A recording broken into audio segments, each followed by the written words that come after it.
త్వరగా తిండిరా.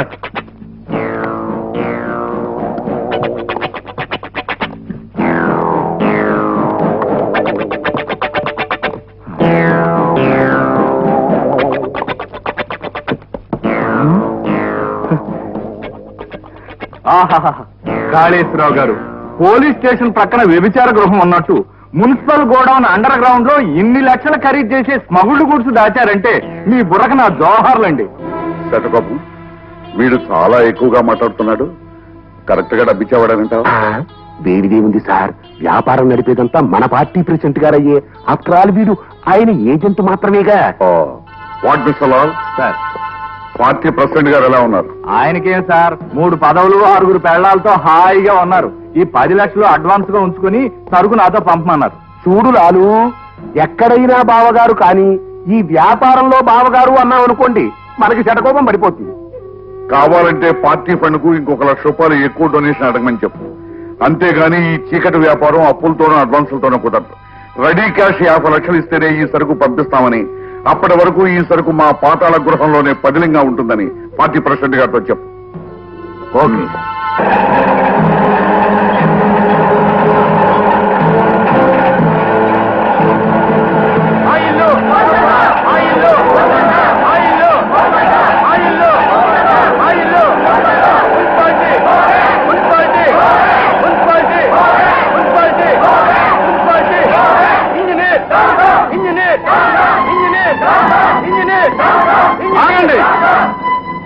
వెంటనే మర్యాదగా మీరు ఈ బిల్డింగ్ ఖాళీ చేయకపోతే పోలీసుల ఆధ్వర్యంలో బలవంతంగా మీ వస్తువులన్నీ బయటపడేయాల్సి వస్తుంది. వందే మాతరం.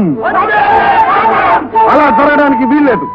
ఈ అన్యాయాన్ని ఎదిరించడానికి గాంధీ గారు లేకపోవచ్చు, కానీ ఆయన అసలైన అనుచరుణ్ణి నేనున్నాను. కావాలంటే ఈ వాహనాన్ని నామించుకోనివ్వండి. వందే మాతరం, వందే మాతరం, వందే మాతరం, వందే మాతరం, వందే మాతరం, వందే మాతరం. ఏమిటిది? ఏమిటి అన్యాయం?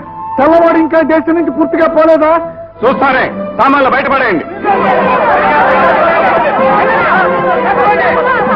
లాభం లేదు సార్, లాఠీ చార్జ్ చేస్తేనే కానీ మన మాట కాదు సార్.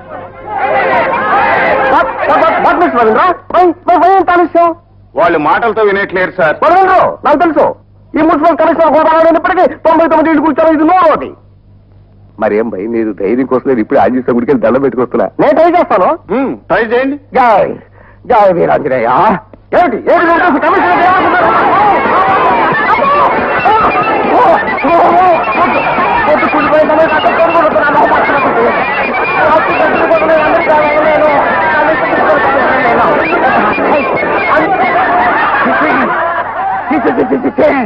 ఏ ఉద్యోగమైనా చేసి కానీ ఈ మున్సిపాలిటీ ఉద్యోగం మాత్రం చేయకూడదు.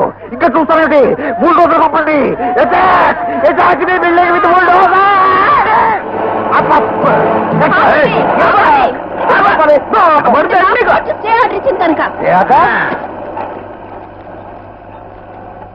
Go back.